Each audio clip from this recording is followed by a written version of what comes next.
नमस्ते दोस्तों, स्वागत है आपका परीक्षा स्टडी 24 यूट्यूब चैनल पर। दोस्तों, आज हम आपको डीएलएड प्रथम सेमेस्टर की विषय संस्कृत को पढ़ाएंगे और इसमें हम आपको एक वीडियो में पक्षियों के नाम संस्कृत में, जानवरों के नाम संस्कृत में, शरीर के अंगों के नाम और संस्कृत में गिनती, ये सभी बता चुके हैं। आज इससे आगे जो आपके सिलेबस में टॉपिक हैं वो कराएंगे, तो वीडियो को अंत तक ज़रूर देखें और समझते रहें। संस्कृत में संज्ञा, सर्वनाम, लिंग, ये सभी टॉपिक हैं। देखते हैं दोस्तों, समझते हैं एक एक करके। संज्ञा की परिभाषा लिखने को आए तो आप क्या लिखेंगे? जिससे किसी प्राणी, वस्तु, स्थान एवं भाव के नाम का बोध होता है उसे संज्ञा कहते हैं।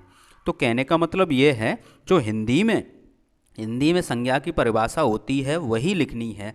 आपको जो एग्जाम्पल देने, जो उदाहरण देने हैं वो संस्कृत में देने हैं। जैसे राम है, पुस्तकम, प्रयाग है, क्रोध है आदि, इस प्रकार देने हैं। तो यहाँ पर प्राणी यानी राम, वस्तु यानी पुस्तक और स्थान यानी प्रयाग यानी जो प्रयागराज है वही, और भाव क्या है? क्रोध। तो इस प्रकार आपने समझना जरूरी है कि आपको लिखना कैसे है। हिंदी की जो डेफिनेशन है यानी हिंदी की जो परिभाषा है वही है, केवल आप एग्जाम्पल दे देंगे, एग्जाम्पल संस्कृत में, और यानी उदाहरण आप संस्कृत में दे देंगे तो ये संस्कृत की परिभाषा मानी जाएगी। नेक्स्ट देखते हैं दोस्तों, संज्ञा के भेद। एक एक करके समझते हैं। संज्ञा के भेद या फिर संज्ञा के प्रकार पूछे जा सकते हैं। तो देखते हैं दोस्तों, व्यक्तिवाचक संज्ञा। व्यक्तिवाचक संज्ञा जैसा कि नाम से ही प्रतीत हो रहा है, व्यक्ति, तो यहाँ पर क्या होगा? एक विशेष व्यक्ति के बारे में, विशेष वस्तु के बारे में, विशेष स्थान के बारे में यदि हमें बोध हो रहा है तो वह व्यक्तिवाचक संज्ञा के अंतर्गत आएगा। जैसे राम है, यानी किसी व्यक्ति का यदि हम नाम लेंगे तो वह व्यक्तिवाचक के अंतर्गत आएगा। यदि हमें उससे ये पता पड़ रहा है कि ये एक जाति का बोध हो रहा है तो वहाँ पर जातिवाचक आएगा। जब जातिवाचक नेक्स्ट कराएंगे तब बताएंगे। तो इसकी डेफिनेशन में आप क्या लिखेंगे? आपने समझ लिया, व्यक्तिवाचक यानी एक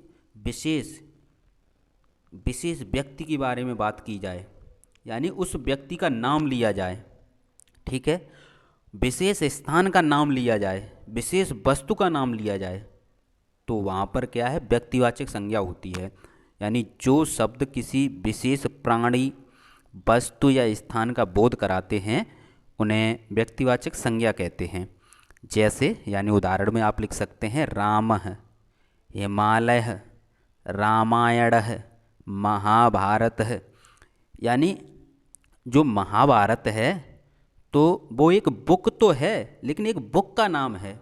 यदि हम बुक की बात करेंगे तो वो सभी बुकों के बारे में हमें बोध कराएगा, तो वो जातिवाचक के अंतर्गत आएगा, क्योंकि बुक तो बहुत सी होती हैं। इसी प्रकार राम तो ये किसी का नाम है, किसी व्यक्ति का नाम है। नेक्स्ट देखते हैं दोस्तों, जातिवाचक संज्ञा। यहाँ पर क्या है? जातिवाचक यानी जाति का बोध होगा, यानी जो संज्ञा किसी प्राणी, वस्तु या स्थान की जाति का बोध कराते हैं उन्हें जातिवाचक संज्ञा कहते हैं। जैसे बालक है, तो यहाँ पर जो लड़का है उसका नाम नहीं लिया जा रहा है, तो इसका मतलब ये है कि जो लड़का है तो वो एक पुरुष जाति का बोध करा रहा है। पर्वत है, तो यहाँ पर किसी पर्वत का नाम नहीं लिया जा रहा है। यदि हम कहें हिमालय तो ये प्रॉपर एक पर्वत का नाम हो जाएगा, तो ये व्यक्तिवाचक संज्ञा के अंतर्गत आएगा। लेकिन यहाँ पर पर्वत की बात की गई है तो ये जातिवाचक संज्ञा के अंतर्गत आएगा। पुस्तकम, तो यहाँ पर पुस्तक का नाम लिया गया है, यहाँ पर पुस्तक के बारे में बताया गया है, ना कि पुस्तक का नाम लिया गया है। तो पुस्तक में महाभारत भी हो सकती है, रामायण भी हो सकती है, गीता भी हो सकती है। तो यदि किसी पुस्तक का नाम लिया जाएगा तो व्यक्तिवाचक, यदि नाम नहीं लिया जाता है तो जातिवाचक। तो इस प्रकार आप तुलना करके समझ सकते हैं। लिखा तो किताबों में भी है, लेकिन जब तक आप नहीं समझेंगे तो आप पेपर में नहीं लिख सकते। देखते हैं दोस्तों भाववाचक संज्ञा। भाव समझ लेते हैं, भाव कौन से होते हैं। जैसे क्रोध है, ठीक है, हंसी है, प्यास है, यानी जो हमारे जो हाव भाव, यानी हमारी जो एक्टिविटी से जो भाव निकलते हैं वही तो भाव होते हैं। अब इसकी परिभाषा कैसे लिखेंगे वो समझते हैं। जो शब्द किसी भाव, गुण, दोष, स्वभाव, दशा या अवस्था का बोध कराते हैं उन्हें भाववाचक संज्ञा कहते हैं। ये डेफिनेशन आपके पेपर में लिखी थी और ये पूछा गया था ये किस संज्ञा के अंतर्गत है, तो हम वही आपको कराते हैं जो पेपर की लेवल के अनुसार है। जो प्रश्न आपके पेपर में किस प्रकार पूछे जाते हैं ये भी आपको नॉलेज हो जाती है, तो आप ये लिखेंगे। और यदि आपको शॉर्ट में लिखना है तो आप लिख सकते हैं, लेकिन हमने ये इसलिए ये लिखी है क्योंकि ये आपके पेपर में आई है। आप लिख सकते हैं जो शब्द किसी भाव का बोध कराते हैं उसे भाववाचक संज्ञा कहते हैं। जैसे सुंदरता, बुराई, प्यास आदि। यदि प्रॉपर ये कहीं लिखा है और पूछा जाए, वहाँ पर ये नहीं लिखा होगा, इतना लिखा होगा कि कौन सी संज्ञा के अंतर्गत आता है, तो आप पहचान सकते हैं ये भाववाचक संज्ञा के अंतर्गत आएगा। भाव, गुण, दोष, स्वभाव, दशा, अवस्था। नेक्स्ट देखते हैं दोस्तों, जातिवाचक संज्ञा के दो उपभेद होते हैं, ठीक है। कौन कौन से होते हैं? समूहवाचक संज्ञा और द्रव्यवाचक संज्ञा। समूहवाचक संज्ञा और द्रव्यवाचक संज्ञा। तो इस प्रकार आपके जो संज्ञा के प्रकार हैं, यदि आपसे पूछा जाए तो आप कितने देंगे? 5। संज्ञा के प्रकार कितने बताएंगे? 5, क्योंकि 1 नंबर में पूछा जा सकता है। तो जब 1 नंबर में पूछा जाए तो आप लिखेंगे व्यक्तिवाचक संज्ञा, जातिवाचक संज्ञा, भाववाचक संज्ञा, समूहवाचक संज्ञा और द्रव्यवाचक संज्ञा। लेकिन आपको डीपली नॉलेज देने के लिए ये हमने इसके बताया है कि ये जातिवाचक संज्ञा के उपनाम होते हैं। लेकिन आपको 5 लिखने हैं, 5 नंबर डालने हैं। यहाँ पर 4 डाल देना, यहाँ पर 5 डाल देना, इसे हटा देना। लेकिन आपको नॉलेज के लिए ये हमने बताएं, ये जातिवाचक संज्ञा के ही 2 उपभेद होते हैं। समूहवाचक, जहाँ पर समूह का बोध हो तो वो समूहवाचक संज्ञा। अब समझते हैं जो शब्द किसी समूह का बोध कराते हैं उन्हें समूहवाचक संज्ञा कहते हैं। जैसे दल है, तो जब दल होगा तो वहाँ पर एक व्यक्ति तो नहीं होंगे, अनेक व्यक्ति होंगे, एक समूह होगा व्यक्तियों का। सभा, जब सभा है तो वहाँ पर अनेक व्यक्ति होंगे, यानी व्यक्तियों का समूह होगा। फौज, तो फौज भी क्या है? अनेक व्यक्तियों से मिलकर बनी है, यानी समूह से मिलकर बनी है। इसी प्रकार सेना, ये सभी समूहवाचक संज्ञा के अंतर्गत आते हैं।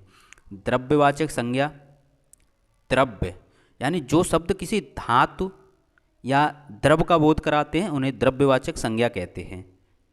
जैसे सोना है, चांदी है, पानी है, दूध है, ये सभी किसके अंतर्गत आते हैं? द्रव्यवाचक संज्ञा के अंतर्गत। तो इस प्रकार आपने संज्ञा को समझा कि संज्ञा 5 प्रकार की होती है: व्यक्तिवाचक, जातिवाचक, भाववाचक, समूहवाचक और द्रव्यवाचक।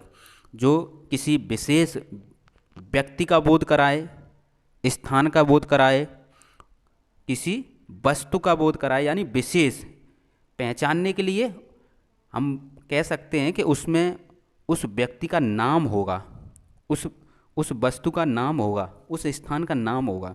और जातिवाचक, जो शब्द किसी जाति का बोध कराएं तो वो जातिवाचक संज्ञा के अंतर्गत आते हैं या जातिवाचक संज्ञा कहलाती है। तो उसमें क्या होगा? उसमें उस जाति का बोध होगा, यानी जैसे नाम नहीं होगा। जैसे लड़का है, ठीक है, तो लड़का क्या है? यदि हम नाम लेंगे किसी का कि मोहन, सोहन, तो व्यक्तिवाचक में है। यदि नाम नहीं ले रहे हैं, लड़का कह रहे हैं, तो इसका मतलब ये है कि ये एक जाति का बोध करा रहा है, तो किसके अंतर्गत आएगा? जातिवाचक के।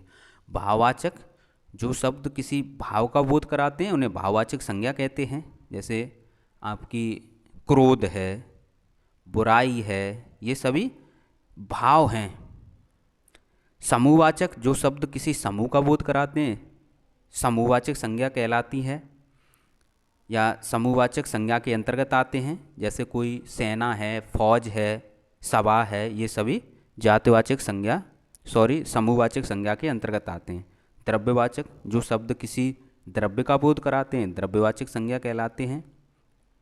सोना, चांदी, ये सभी द्रव्यवाचक संज्ञा के अंतर्गत आते हैं। नेक्स्ट देखते हैं लिंग। ये संस्कृत पढ़ रहे हैं तो ये ध्यान रखें, संस्कृत में लिंग 3 होते हैं, हिंदी में 2 होते हैं। अंतर करके इसलिए बता रहे हैं कि आप समझते रहें। तो डेफिनेशन आती है लिखने को, संज्ञा के जिस रूप से स्त्री, पुरुष, नपुंसक, वाचक होने का बोध होता है उसे लिंग कहते हैं। जैसे मातृ, गंगा, समुद्र, राजन, दिन, सखा, राक्षस। अब एक एक करके इन्हें समझते हैं। ये बहुत ज़रूरी हैं आपके पेपर के लिए और अनुवाद करने के लिए। जब हिंदी से संस्कृत में अनुवाद कराए जाएंगे तो वहाँ पर ज़रूरी आपको ये पता होना चाहिए। देखते हैं संस्कृत में 3 लिंग होते हैं, पुल्लिंग, स्त्रीलिंग, नपुंसकलिंग। एक एक करके इन्हें समझते हैं। जिस शब्द से, ये डेफिनेशन हमने एकदम सरल बनाई है जिससे आप याद भी कर सकें। जिस शब्द से पुरुष जाति का बोध होता है, जिस शब्द से क्या होता है, पुरुष जाति का बोध होता है, उसे पुल्लिंग कहते हैं। जैसे नर है, राजन, सागर है, राम है, बालक है। नेक्स्ट देखते हैं दोस्तों स्त्रीलिंग। जिन शब्दों से स्त्री जाति का बोध होता है उसे स्त्रीलिंग कहते हैं। जिस शब्द से हमें ये पता पड़े कि ये स्त्री है या स्त्रीलिंग है, तो स्त्री जाति का बोध हो तो वो स्त्रीलिंग कहलाता है। जैसे गंगा है, मातृ है यानी माता, बुद्धि है, भू है, रमा है, बालिका है। नेक्स्ट देखते हैं पुल्लिंग। जिन शब्दों से न पुरुष न स्त्री जाति का बोध हो उन्हें नपुंसकलिंग कहते हैं। जैसे कमलम, पुष्पम, ग्रहम, आम्रम, जलम, फलम, पुस्तकम, सौंदर्यम आदि। तो इस प्रकार आपने समझा जो लिंग होते हैं। लिंग संस्कृत में 3 प्रकार होते हैं लिंग के, पुल्लिंग, स्त्रीलिंग, नपुंसकलिंग। जो शब्द पुरुष जाति का बोध कराएं पुल्लिंग, जो शब्द स्त्री जाति का बोध कराएं वह स्त्रीलिंग, जो शब्द न पुरुष जाति का बोध कराएं न स्त्री जाति का बोध कराएं तो वो किसके अंतर्गत आएंगे, नपुंसकलिंग के अंतर्गत आएंगे। तो इस प्रकार आपने संज्ञा को समझा, लिंग को समझा। नेक्स्ट टॉपिक देखते हैं आपका वचन।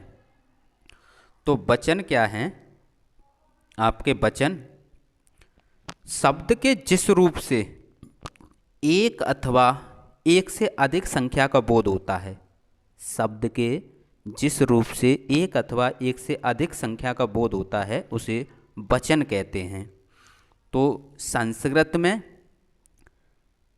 लिंग 3 थे, वचन भी 3 हैं, एक वचन, द्विवचन, बहुवचन।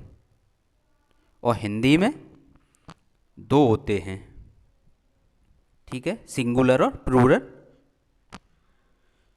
नेक्स्ट देखते हैं दोस्तों, एक वचन की परिभाषा में क्या लिखेंगे? संज्ञा के जिस रूप से एक संख्या का बोध होता है उसे एक वचन कहते हैं। जैसे बालक है, फलम, बालिका।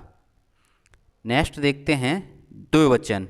संज्ञा के जिस रूप से 2 संख्या का बोध होता है उसे द्विवचन कहते हैं। जैसे बालको, फले, बालिके। बहुवचन। संज्ञा के जिस रूप से 2 से अधिक संख्याओं का बोध होता है उसे बहुवचन कहते हैं। जैसे बालकः, बालकाः, फलानि, बालकाः और बालिकाः। तो ये बहुवचन रूप हैं। तो इस प्रकार आपने देखा। और पुरुष भी 3 होते हैं। कितने होते हैं पुरुष? ये प्रश्न पूछा गया है। प्रथम पुरुष, मध्यम पुरुष और उत्तम पुरुष। नेक्स्ट देखते हैं दोस्तों, नेक्स्ट परिभाषा है सर्वनाम की।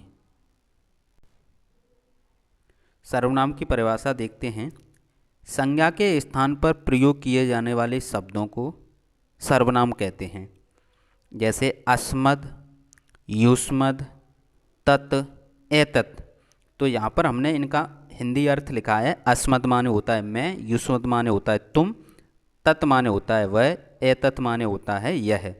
तो इस प्रकार आज हमने आपको ये कुछ इम्पोर्टेंट टॉपिक आपको कराए हैं, इनका रिवीजन कीजिए और याद आप तुलना करके कीजिए कि संज्ञा में यदि आप पढ़ रहे हैं तो व्यक्तिवाचक, जातिवाचक, भाववाचक, समूहवाचक, द्रव्यवाचक आपस में तुलना करके याद करें, क्योंकि जो आप याद कर लेंगे वही लिख सकते हैं। ऐसा कोई मंत्र नहीं होता है कि आप एक बार पढ़ लें तो याद हो जाएगा। जब आप अभी याद कर रहे हैं तो याद है और लिख कर देखें, क्योंकि पेपर में आपको लिखना है। ऐसा कोई वो नहीं है एक दिन में 3 पेपर होंगे।